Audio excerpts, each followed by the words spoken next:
Yes, it's another Sunday. And Richie, when it is Sunday, Only one program on a Sunday. Sunday Scoops. Brethren, bring up your microphone. I'm not going to make you leech by my microphone this Sunday. When it is a Sunday, it is Sunday Scoop style. And today, We're continuing on Foundations. This is Foundations Part 2. We're live and direct. And just going to do a quick recap of what we accomplished the last sitting, which was 2 weeks ago, Richard. Took a little break last week, yeah. And we're just basically discussing the foundation of Jamaican music, where it's coming from, and up to where it is. But right now we're concerning ourselves with at least the first 30 years.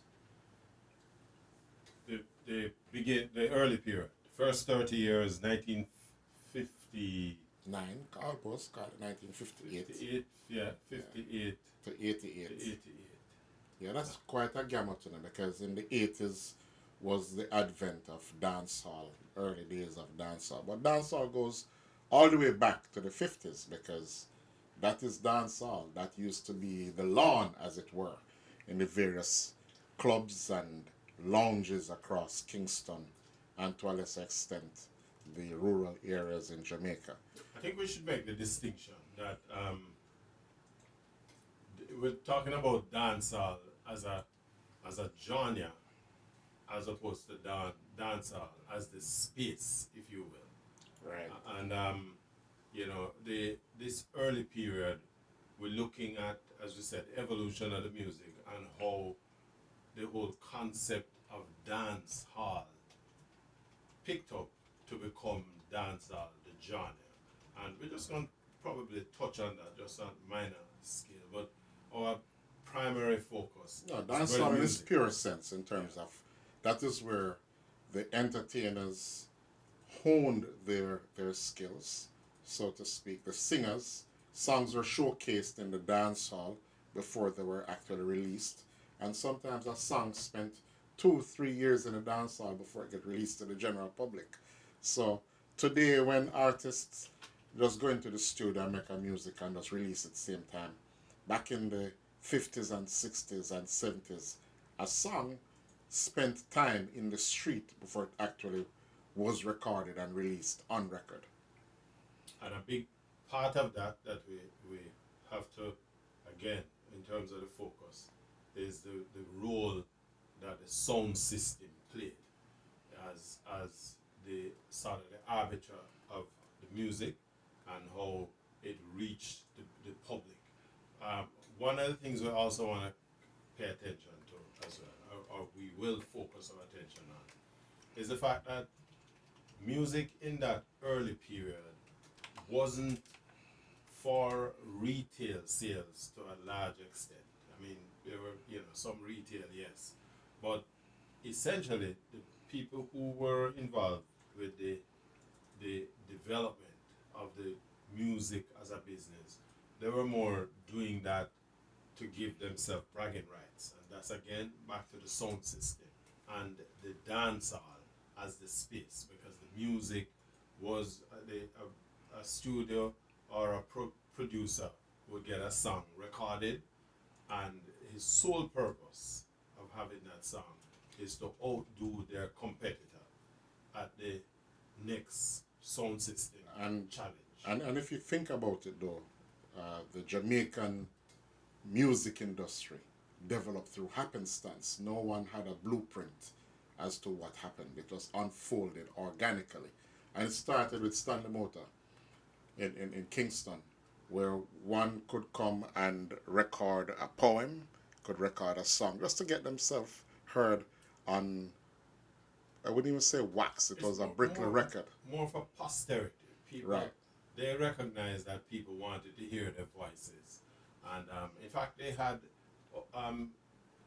just following on that Stanley Motor development, there was there was a general forum where they invited people to come, and a sort of a contest kind of format, and it is out of that same era that people like Lord Flea and Lord Fly um, really hit the main space as recording artists because there were no recording material that they were performing. So it, it is not necessarily uncomplex, but at the same time it had its own complexity, and we're gonna focus on that today. But I think first off, let's a quick recap, God. Where Yeah, we're coming from. some of the music that was released back then, as we know, is Mentor. And one of the first songs, I mean, this the song that I'm going to play wasn't recorded itself in 1951. It was recorded later on. But Lord Flea, as you know, Byfield Norman Thomas, recorded with Ken Curry and and with Rupert Lyon, Lord Fly. Those are some of the early people who recorded. Stanley Motor, 1951, he recorded um, these guys, and one of their songs is Naughty Little Flea. It was on a 10-inch record, and it's Lord Flea and his Calypsonians.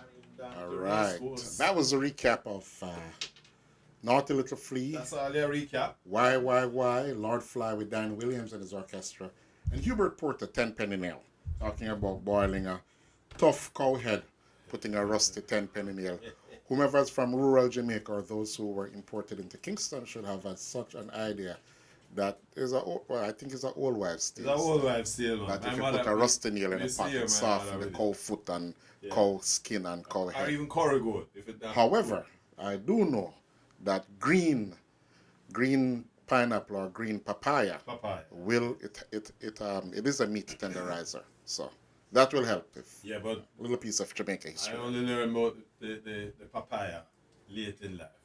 I've heard about the 10 penny nail. I've seen long it. Time. I've seen it with my own eyes. And my old lady was I wonder what she do with it. It wasn't a rusty nail really, it was just a 10 penny nail. But anyway, so Yes. that's where we're coming from. Yeah, those are some of the early recordings, along with Sims and Robinson, Searching, Lord Powell, Penny Reel, Higgs and Wilson, and of course Bob Marley in the early years.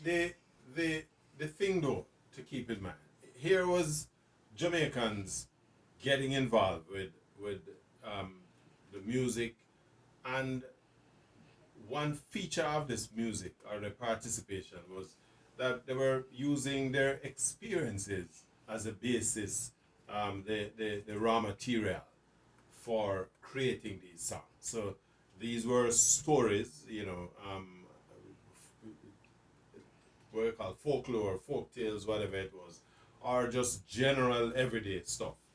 And people not afraid to put their experiences to song. Yep. And once you get that on a record, its entertainment value just soared. And not only that too, the mentor bands, they were the harbingers of the day. They would go around and, basically they told the stories, they told the news, they told the gossip of what was happening on the island. Now, coming out of that, you have the early onset of Rastafarianism coming into the music in 1959 with a song called Oh Carolina. And then, of course, you had this huge group, Clue J and the Blues Blasters, who they were a blues and boogie group. And pretty much they patterned themselves off of what they were hearing on shortwave radio at the time, or records which were brought into the island by farm workers returning from their traverse abroad. So that laid the basis again for our recording. And as I said, one of those songs is Oh Carolina.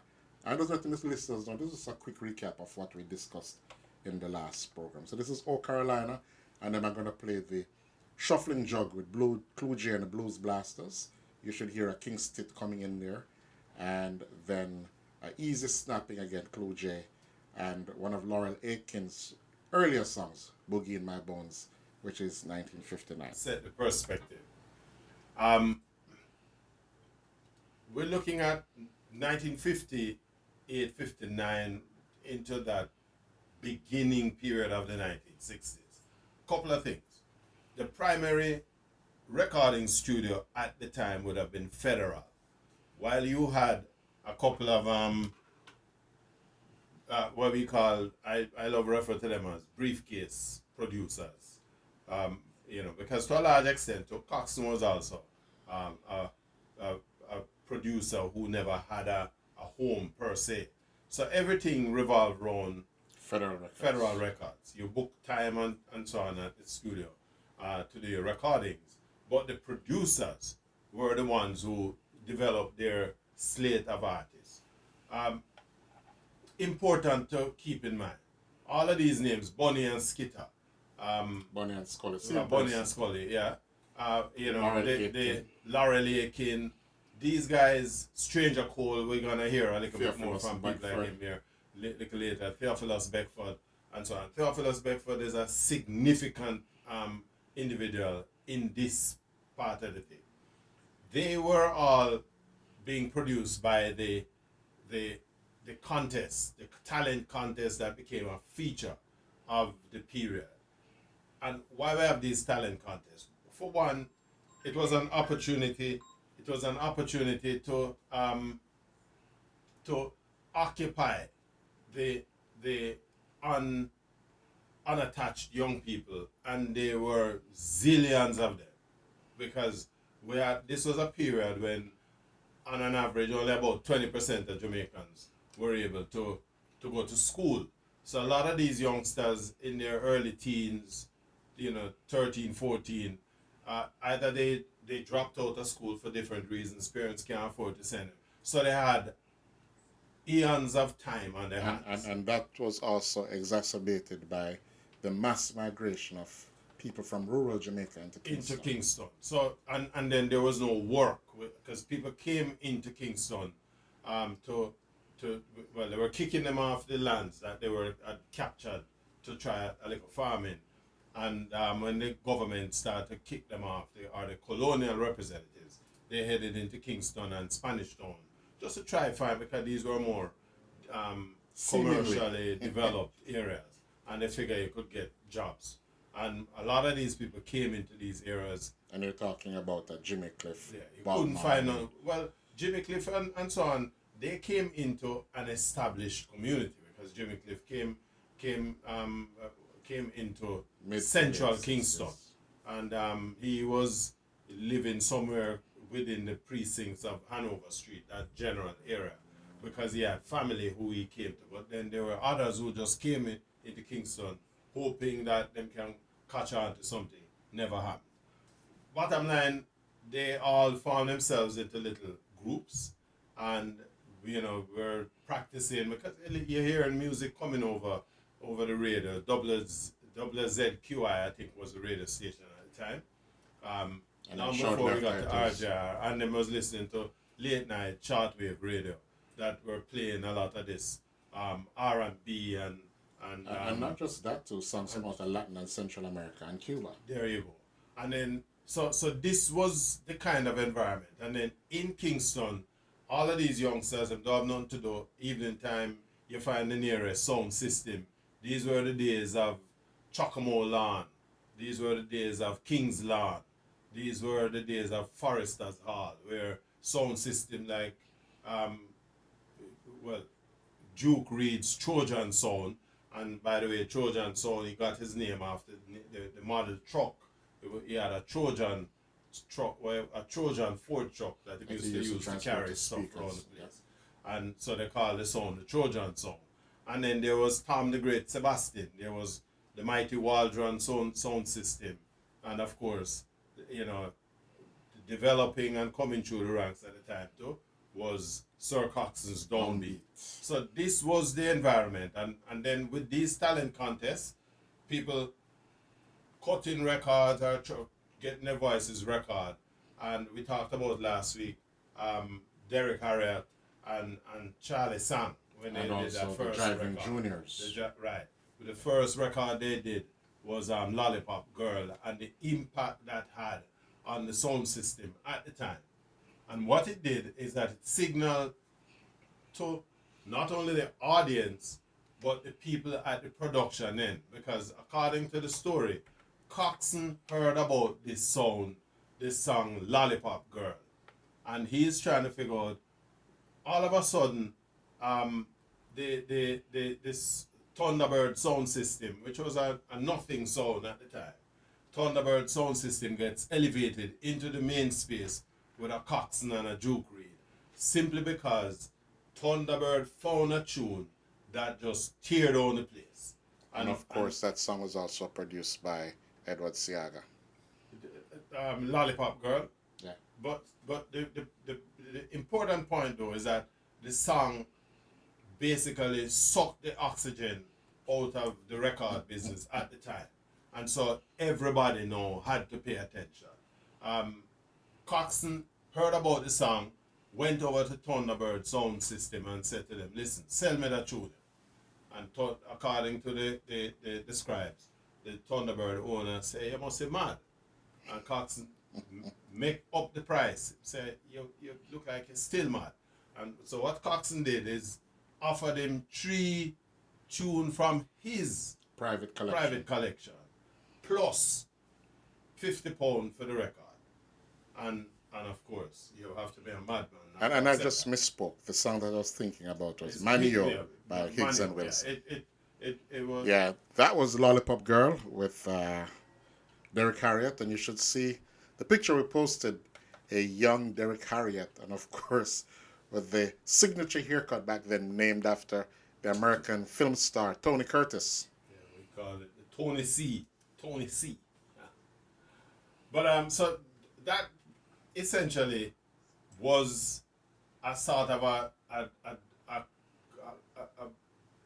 come to Terms. coming to terms. Jamaicans now coming to terms with the factor of their own creativity, and because one in the dancehall, the audience seemed to have had a greater appreciation for the fact that they were hearing their own voices on the records, and so this sort of pointed the producers in a direction now that said to them, "Boy, we need to start to record more of these artists." And of course, remember, the talent shows had already started to, unearth a lot of this talent, and so this began the age of Jamaicans recording their voices and turning now into recording artists and creating Jamaican music. We'll go to the break. Yeah, for what we discussed in the last show. And now we're up into the age of ska. And ska created its own storm, its own identity, because this is where we're now into a full Jamaican music. Before that, we're still Jamaican music, but now we're starting to really take control of recording. We're taking control of writing our own lyrics. And this is also where the mastery of the musicians who were in from Alpha Boys School coming into play now into creating and developing our music. Absolutely. Again, this is another area, a gray area, as far as, again, how we have recorded our participation in the music. We focus a lot on the artists to a large extent, and without paying any meaningful attention to some of the people behind the scenes, if you will. They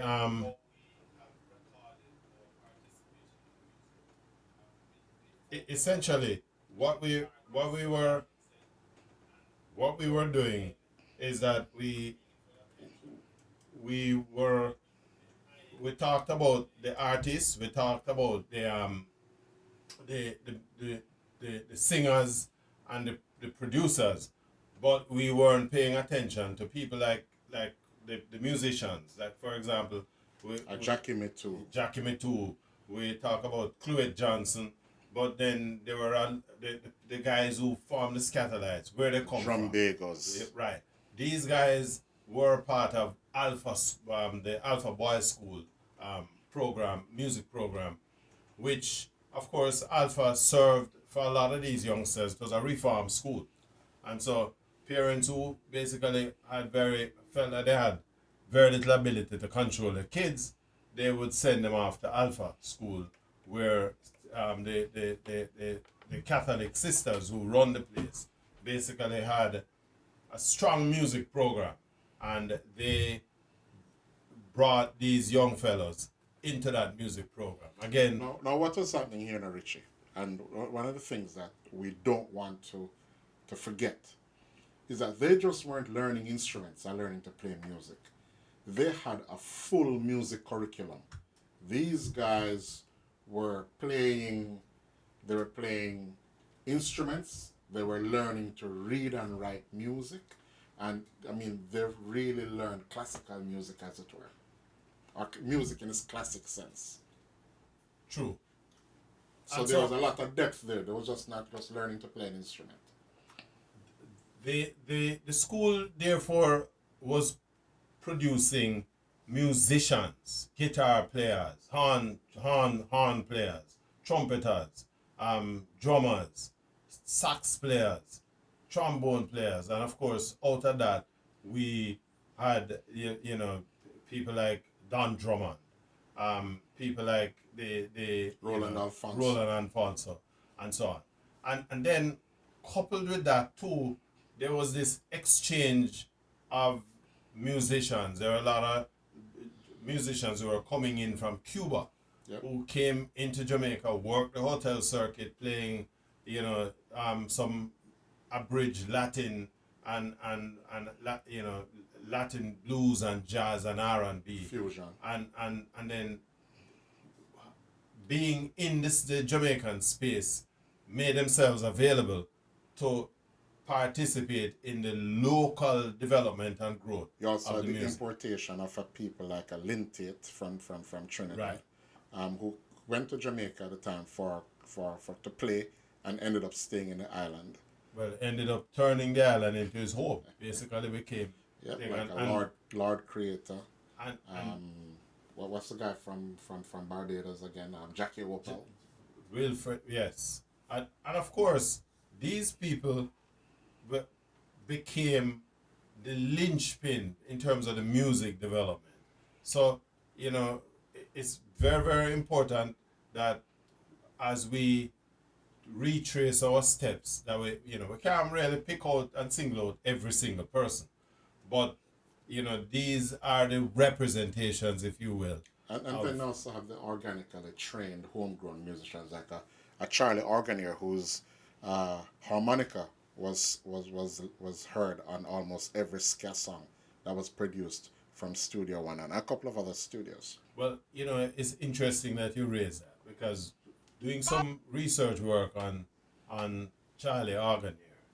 Charlie Organier played on music in Jamaica from about 1950, 57, 58, all the way up to the mid 1970s. There was hardly a song that was being recorded in Jamaican studios that Charlie Organier wasn't blowing his mouth organ on. So, or his harmonica. If you hear it talk about mouth organ, so I kill it. But God, over to you. Yeah, so one of the early songs, a ska song that came out of Jamaica, 1962, was a song which was produced specifically for Jamaican independence because Jamaica got its independence in August 6th, 1962. And it is this song. Interesting that you play that song at this time because here we are on the cusp of our 62nd year of independence, and that song basically broke it through the airwaves in 1962 when Jamaica had finally made the decision to go it alone. And there's a whole, I'm going to encourage every Jamaican to acquaint themselves with the history behind this period. It's very important if we, that if we are, destined or we want to pursue a particular course, that you know where we're coming from. And there is a significant amount of stories behind this. But this wasn't a festival song per se, because at the time the festival thing was not in vogue, right? This was Derek Morgan seeing an opportunity. The country is heading in a new direction. The whole federation thing had broken down, and the the Jamaica Labour Party, who in contest with the People's National Party, took the country to national elections. I think the whole idea was on the dismantling of the federation idea. Um, Norman Manley, who was a chief minister at the time, he wasn't prime minister yet. They were basically in control of the country's local affairs. And when the federation thing broke, he had made a commitment that if it didn't work, they would go the route of going independent. And so the JLP took into election and the country, bam, independence election. I think the election was in April of 1962, and so they became the administration thing. Now, during that time, you had a lot of people. Men went out to work, and the women stayed home. And back in the days, in most nuclear families, or even if you're a common law family, the man went out to work, and if the woman did go out to work, it was a little household thing here, a little day's work. There was not really a weekly work. And they'd be back home by 2, 3 o'clock in the afternoon to make the meal when the husband came in from the fields, or if you're in Kingston, from the factory, or wherever it is that he did his day's labor. And there was a particular song which was very popular at the time. And this song was done by Derek Morgan again. Derek and Patsy. I forget what Patsy's last name again. But the name of the song was Housewife's Choice. And this was named by the radio announcers at Mary Garth at the time, because she said that a lot of women or housewives called in. That was the original name of the song. She named the song Housewife's Choice. So here it is, 1962 again, when Ska was just taking off. And that was Eastern Standard Time after that song, Bob Marley song, Simmer Down. Yes. But let me go back to Derek Morgan tune. And Patsy Todd. And Patsy Todd, yeah. The song was actually released as called You Don't Know, right?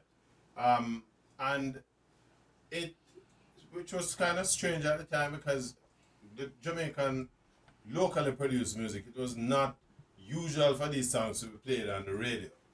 But Marie Garth had this morning program where, she regaled Jamaican housewives with, because again, that's another feature. Radio wasn't a big thing either.